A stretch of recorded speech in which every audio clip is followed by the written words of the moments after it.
제가 최근에 느끼는 건 그렇습니다. 언론이나 대다수의 이 대한민국 국민은 떨어지는 걸 원하지 않는 것 같다라는 생각을 한번 해봤어요. 대출 때문에 집값이 오르고 있을까요? 그건 아닌 것 같습니다. 그리고 이 집을 누군가는 사주기를 원하는 사람들, 팔아야 되는 사람이 더 지금은 많다라는 생각을 제가 좀 해봤어요. 다주택자도 있고 또 기존에 부동산을 가지고 계신 분들이 있는데 그분들은 어찌 보면 기득권입니다. 그리고 언론이나 또 건설사나 뭐 이런 부동산을 하시는 분들 입장에서 보면 지금 미분양도 많죠. 그리고 서울이라고 할까요? 특히 고가 주택들은 3억 가지고 살 수 있는 집이 그렇게 많지 않아요. 서울 같은 경우는 평균 지금 15억이 넘었다고 하는데 우리가 흔한 말로 노도강이라고 하죠. 여러분들은 기억을 하실지 모르겠지만 2년 전 23년, 24년만 해도 노도강만 빼고 다 올랐어요.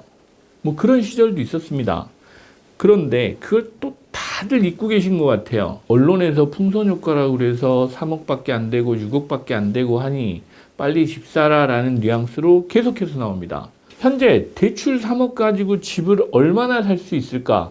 또 여러분들이 사는 3억이나 6억 정도의 대출을 받아서 집을 살 수 있는 아파트 단지들 또 아파트들이 투자재로서의 내 자산을 형성하는데 정말 맞는 선택지인가라는 걸 좀 고민해 보셨으면 좋겠다라는 생각을 해요. 3억 가지고 살 수 있는 집 있습니다. 분명히 6억도 마찬가지고 얼마든지 살 수 있는 집이 있어요.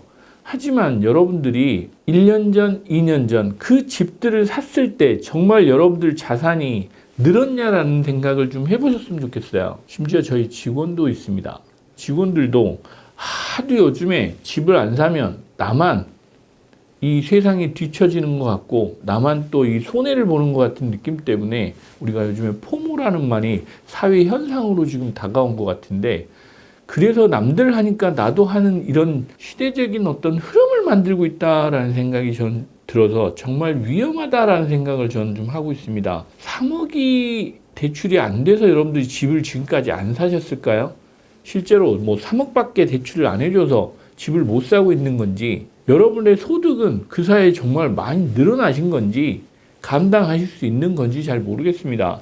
저는 그런 생각이 들어서 제가 최근에 말씀드리죠. 결코 주담대가 줄어서 집값이 잡히고 안 잡히고 하는 건 아닌 것 같다라는 생각을 전 했습니다. 강남이 거래량이 많이 줄고 집값도 조정받고 있다는 기사가 한 줄도 안 나오는지 전 잘 모르겠습니다.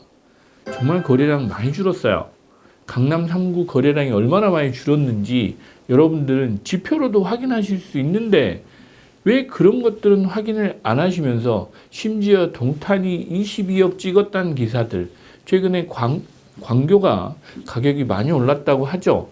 근데 여러분들 2년 전 23년 24년 광교 집값 떨어지는 거 보셨을 겁니다. 그 떨어진 분들은 기억을 지금 못 하시고 계실지 기억을 안 하시려고 하시는 건지 잘 모르겠으나 실제로 여러분들이 집을 살려고 하면 얼마든지 살 수 있습니다. 저는 근데 저희 직원들한테 그렇게 말을 하고 있어요. 사는 게 중요한 게 아니고 그 산 집이 정말 가치가 있는 건지 그리고 남들하고 경쟁해서 이길 수 있는 상품인지를 좀 먼저 따져보고 투자를 해라라고 말씀을 드립니다. 물론 실거주를 하시는 분들 입장에서 보면 전세가 매물이 많이 없다고 하니 실거주할 집이 필요해서 사시는 분들한테까지 제가 투자라고 말씀드릴 수는 없어요. 하지만 최근에 아파트를 사시는 분들은 투자를 먼저 염두에 두고 사시는 게 사실입니다. 실제로 그래요. 지금은 이 레버리지 효과도 없어요. 주택 대출이 50% 그러니까 12억까지 집이 6억 대출 받으실 수 있는 건데 레버리지 효과를 다 내느냐 그것도 아니고 또 12억 이하 주택들은 입지 단지 지역적으로 봐도 그렇게 매력적인 투자재로서의 그 가치를 가지고 있는 게 크지 않다라는 생각이 전 들거든요.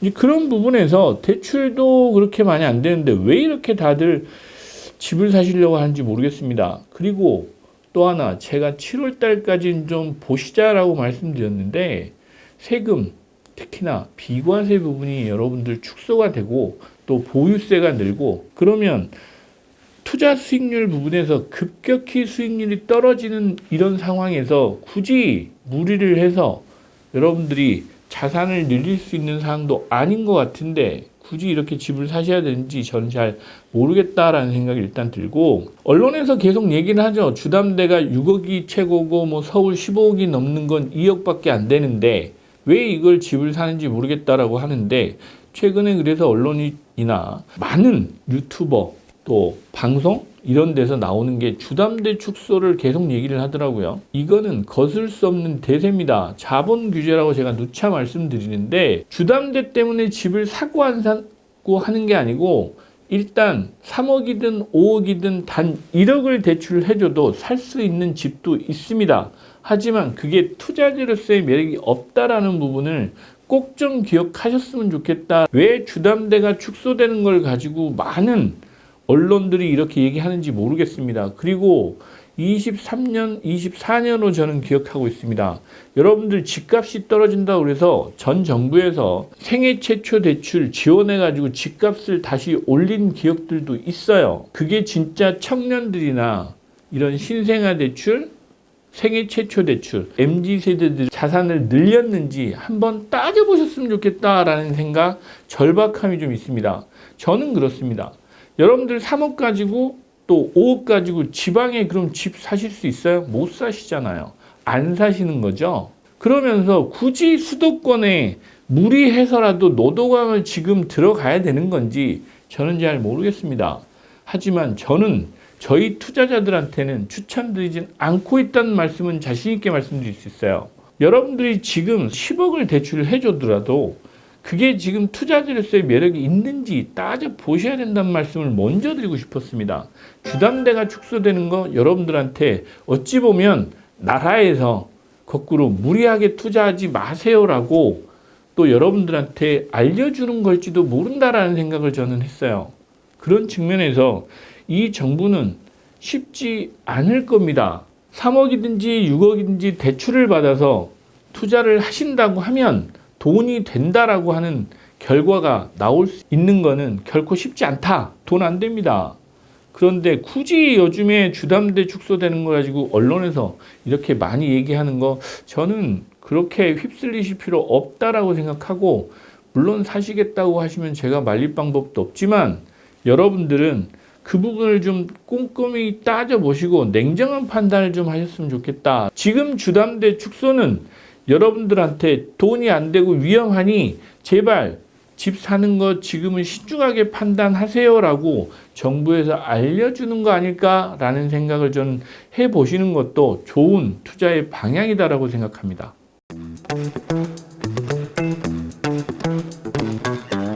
저는 제발 이런 기사 좀 안 나왔으면 좋겠습니다. 저는 이 청년들, MZ세대들이라고 하는 20, 30대, 40대까지 조금 신중한 판단, 사회적인 분위기를 좀 바꿔줬으면 좋겠다라는 생각을 좀 해봤습니다. 전세 사기 사건 난 지 얼마나 됐습니까? 근데 이렇게 집을 사라고 계속 이런 사회적인 분위기를 만드는 것 자체가 좀 불합리한 저는 문제의식을 좀 갖고 있습니다.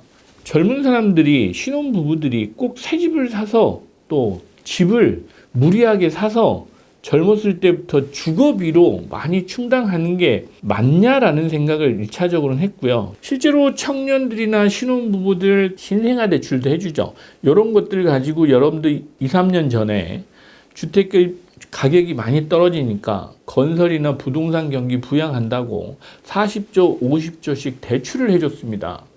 그래서 집값 떨어질 때 여러분들 심경이 어떠셨는지 아실 거예요. 지금 그 상황을 한번 겪으셨던 분들은 아직도 보유하고 계실 겁니다. 그 전고점을 회복을 못해서 그러신 분도 있고 또 팔리지도 않죠. 대출이 쉽지 않으니까. 그런데 진짜 그분들은 지금 가지고 계시는 게 희망이고 행복일까요? 2, 3년 전의 기억인데 이미 다 사라져가지고 다시 또 그 과정을 반복하자고 하는 겁니다. 그게 청년들이나 젊은 사람들한테 정말 자산을 늘려주고 있는 건지, 또 실질적으로 여러분들이 빚을 갚고 대출을 해주고 주택 경기를 부양해주고 미분양을 해소하는 데는 도움이 될 수 있겠지만 그 사람들은 고통스러울 겁니다. 지금 현재 그분들은 행복하지 않으실 거란 말이에요. 그건 제외하고 다시 또 다른 3, 40만 명씩 새로 생겨나는 MZ세대들, 이 사람들에게 또 집을 사라고 부추기는 게 맞을까라는 생각을 합니다.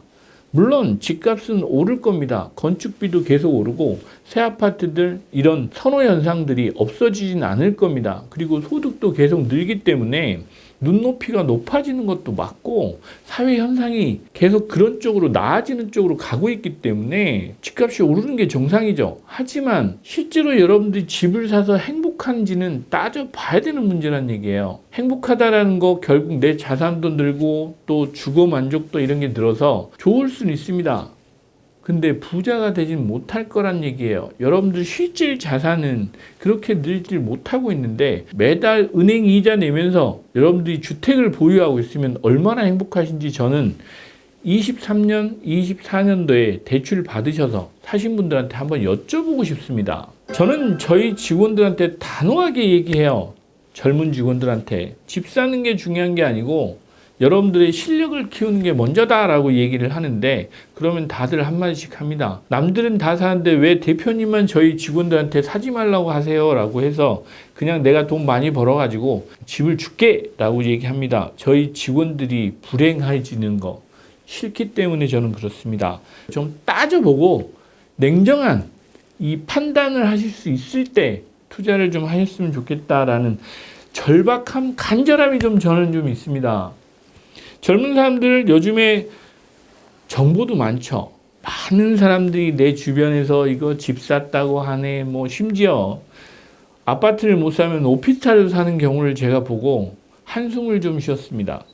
이 정말 젊은 분들이 집을 사는 것보다는 저는 정부에서 요즘에 그렇죠. 뭐 공공, 청년 이런 사람들 위해서 뭐 임대주택을 많이 지어서 뭐 10년 거주하면 분양을 받을 수 있게 하는 주거 정책을 펴고 있는데 저는 정말 이게 좀 많아졌으면 좋겠습니다. 특히 강남에도 또 서울 역세권에 많은 집들을 좀 공급해서 청년들이 집을 안 사도 되게 또 사는 기간 행복하게 좀 해줬으면 좋겠다라는 생각이 좀 들어요. 청년들, 신혼부부들 뭐 이런 사람들한테 대출을 해줘가지고 집을 샀을 때 은행 이자 갚느라고 소비를 못하면 경기도 침체됩니다. 경기도 안 좋아요. 경제학적으로 보면 그렇습니다. 금융권 수십조씩 이자 받아서 이자 수익이 많아서 최대 수익 낸다고 하잖아요.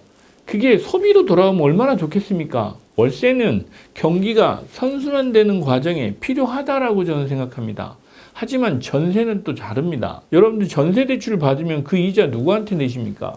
은행에 내요.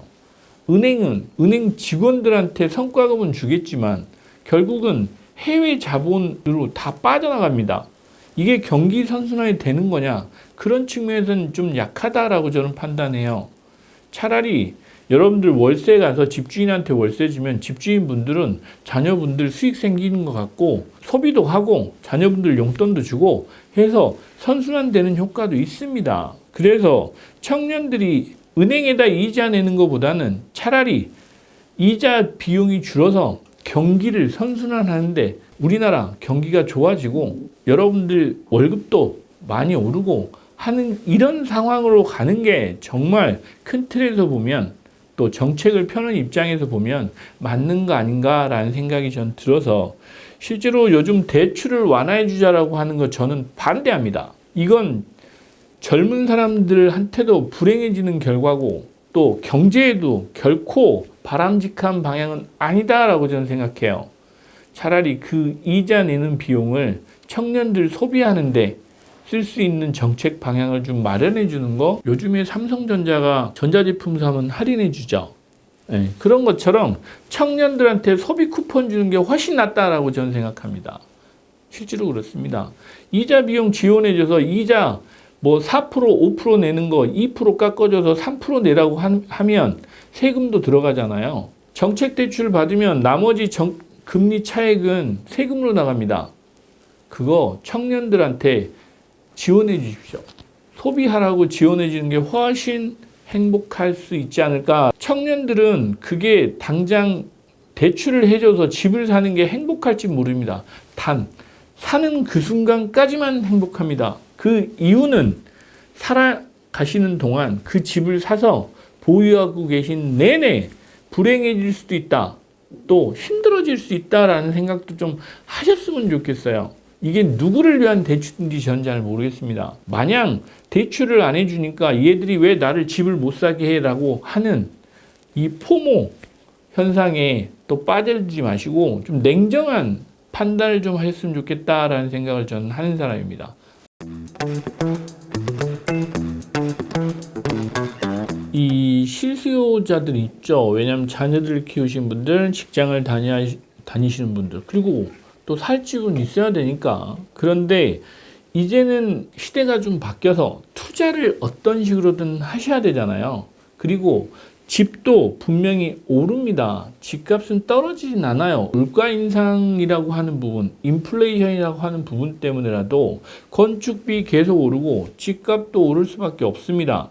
하지만 집값이 떨어지고 오르는 걸 떠나서 상대적인 가치를 높일 수 있는 지역을 찾으시는 게 먼저고, 또 그 지역에서 차별화된 단지를 찾아내셔야 됩니다. 가치 투자라고 하죠. 가치의 기준을 여러 가지를 두실 수 있습니다. 뭐 돈에도 둘 수 있고 삶의 질에도 가치를 두시는 분도 있고 한데, 우리가 젊었을 때는 몸테크라고 하죠. 빌라 투자도 하시고 뭐 많았어요. 예전에는 재건축 단지도 그래서 몸테크라고 표현합니다. 재건축하면 집값이 많이 올라서 내 자산이 한 번에 점프할 수 있는 그런 기회도 있었기 때문에 몸테크도 했었습니다. 하지만 최근에는 그 몸테크마저도 실제 투자 수익률로 보면 매력이 없는 경우들이 이제는 비일비재하게 생기고 있습니다. 실수요자라고 하면 여러분들이 어디에 투자를 해야 되는지에 대한 부분을 좀 따져 보셔야 돼요. 이렇게 말씀드리면 노도강에 계신 분들은 화내실지 모르겠는데, 같은 10억 주고 아파트를 사신다라고 했을 때 노도강에 사실 건지 강동구에 사실 건지 아니면 하남에 사실 건지 은평구에 사실 건지 따져 보셔야 된다는 얘기예요. 여러분들의 생각만 가지고 또 여러분들의 가치 기준 편의성만 가지고 자산 가치를 평가하는 것은 바람직하진 않습니다. 우리가 실거주를 할 때 대부분은 내가 익숙한 지역에 또 나만의 시각으로 바라보는 것들이 있어요. 하지만 여러분들의 시각보다는 전체적인 시각으로 좀 판단하셔야 된다. 또 사회 전체에서 선호하는, 개발하는 가치가 다른 이런 가치 판단의 기준을 좀 정립하셔야 되는 필요가 있는 것 같아요. 실수요자분들 같은 경우는 그렇습니다. 교통이 편해야 되고 학군이 좋아야 되고 또 내가 직주 근접이어야 되죠. 하지만 자산은 또 다른 부분입니다. 그래서 그 중에서 남들이 선호하는 지역들을 먼저 찾으시는 게 자산 투자에 또 실거주 하실 때 우선적으로 고려해야 되는 부분 아닐까라는 저는 생각을 해요. 특히나 아파트 같은 경우는 개발도 중요합니다. 학군, 교통이 가장 우선인 것 같아요. 개인적인 직주 근접은 중요하지 않습니다. 셔세권이라고 하죠. 셔틀버스가 들어오는 지역들이 뭐 가격이 오른다라고 하는데 또 복합적으로 만들어져 있다라는 특징이 좀 있어요. 그래서 가치 측면을 좀 보셨으면 좋겠다라는 말씀을 꼭 드리고 싶습니다. 거주하는 측면에서 보시면 내가 살고 싶은 데 사시면 됩니다. 대신 내가 전세로 살지 월세로 살지 자가로 살지를 판단해 보시라는 얘기를 드리는 겁니다. 꼭 실거주를 하셔야 되는데 내가 무리를 해서라도 사서 가는 거 필요하진 않아요. 여러분들이 노원구에 사셔야 되는데 꼭 노원구를 자가로 사셔야 될 이유는 없는 거지 않습니까? 월세로 사셔도 상관없다라고 말씀드려요. 대신 자가는 노원구에 사는 것보다는 강동구, 강남에, 송파구에 사실 수 있으면 집은 거기다 사놓고 가시는 게 맞지 않겠습니까? 그럼 또 뭐 대출이 안 나오는데 이렇게 얘기하시는데, 이제는 대출을 염두에 두고 자가를 투자하시는 거 별 의미가 없어 보입니다. 대출 금액이 워낙 줄었고 또 15억 이상 되는 아파트 단지를 빼면 그 이하의 아파트 단지들은 투자 매력도 그만큼 없다라고 저는 말씀드려요. 풍선 효과의 가장 큰 피해자가 누군지 아십니까? 여러분들입니다. 그 풍선 효과를 얘기를 하는 순간 이미 2급지입니다. 1급지는 풍선 효과를 기대하지 않습니다. 시장을 이끌고 갑니다. 여러분들 강남 3구를 풍선 효과가 있다고 표현하시나요? 아닙니다. 강남 3구를 규제하면 풍선 효과 얘기가 나오죠. 저는 그 풍선 효과를 얘기하는 지역들이 투자 매력지는 아니라고 판단하거든요. 시장이 어려워지면 그 풍선 효과를 받던 지역들의 거품은 바로 빠집니다. 그랬을 때 여러분들이 겪는 고통도 한 번쯤은 리스크 관리 차원에서 고민해 보셔야 된다는 얘기를 드리는 거예요. 성과급 받으면 수도권에 외곽에 있었던 지역들, 언론 기사들을 보시고 실거주나 투자를 고려하시는 게 가장 위험합니다. 남들이 가장 가고 싶어하는 단지를 가시는 게 맞지, 내가 지금 돈이 이만큼 있으니까 여기에 맞춰가지고 뭔가 투자를 하시는 거, 그것처럼 위험한 게 없다라는 말씀을 드리고, 실거주는 여러분들 살고 싶으신 지역을 일단 선정을 하시고 자가, 월세, 전세 선택을 하시면 되는 겁니다. 하지만 자가는 이미 투자의 기준으로 들어가는 부분이 많기 때문에 투자는 또 다른 생각을 좀 하셔야 된다는 말씀을 드리는 거예요. 분리를 좀 하십시오. 실거주 하니까 무조건 자가로 들어가야 된다. 여러분들 노후를 위해서도 그렇고 자산 형성을 위해서 그렇고 냉정하게 판단하셔야 되는 부분이 있다라는 말씀을 꼭 드리고 싶어요. 실수요자들 입장에서 보면 투자하고 실거주하고 분리하시는 거 고민해 보셔야 된다라는 말씀드리고, 시장에서 쓰는 용어에 너무 빠져들지 않으셨으면 좋겠습니다. 여러분들한테 결코 돈을 벌라고 시장이 알려주는 게 아닙니다. 투자는 그래요. 여러분들 최근 주식시장 보셨잖아요. 9,000에서 6,000대까지 한 30% 가까이 빠졌음에도 불구하고 시장은 여러분들 자산을 가져가고 싶어 하지 여러분들한테 자산을 많이 넘겨주고 싶어 하지 않습니다. 시장에서 나오고 있는 용어들의 맹목적으로 추정하거나 빠져드는 거 위험하다라는 말씀을 드리고, 실수요자분들은 지금 시점 26년 하반기는 급하실 게 없다라는 말씀을 좀 드리고 싶어요. 월세든 전세든 괜찮습니다. 최근에 전세가 많이 없다고 그래서 전세 때문에 집값이 오른다라고 하는데, 강남은 전세 때문에 집값이 오르고 있는 지역은 아니에요. 왜 제가 이 말씀을 드리냐면, 그러면 전세 때문에 집값이 오르는 지역들은 어떤 지역인지를 한번 따져 보시라는 말씀을 드리는 겁니다. 지방 전세가율 대비 집값이 80~90%입니다. 그러면 여러분들 지방 집을 사시겠습니까? 갭 투자를 해서? 안 사시잖아요. 그러면 서울은 전세가율이 매매가 대비해서 60~70%, 70~80%인 지역을 여러분들 사실 겁니까? 몇 년 전에 전세 사기 사건 기억 안 나시나요? 이런 부분을 좀 고려하시라는 말씀을 드리는 겁니다. 강남은 전세가율이 30%, 압구정은 심지어 20%도 안 되는 집들이 있습니다. 그러면 강남 집은 안 사시나요? 이런 부분을 여러분들이 따져 보실 수 있어야 된다는 얘기를 드리는 겁니다. 전세가율이 높은 집이 투자 매력이 있을까요? 아닐 거란 얘기를 드리는 겁니다. 왜 매매가는 안 오르고 전세가만 오를까요? 남들은 왜 그 집을 안 사고 있는지도 고민해 보시라는 얘기를 드리는 겁니다. 전세를 사시든 월세를 사시든 내가 뭘 사는 건 중요하지 않습니다. 여러분들의 순자산을 늘리는 방법을 이제는 진지하게 고민하시면서 투자도 하시고 실거주도 하시라는 말씀을 드리고 싶었습니다. 감사합니다. 구독, 좋아요, 알림 설정까지 꼭 부탁드립니다.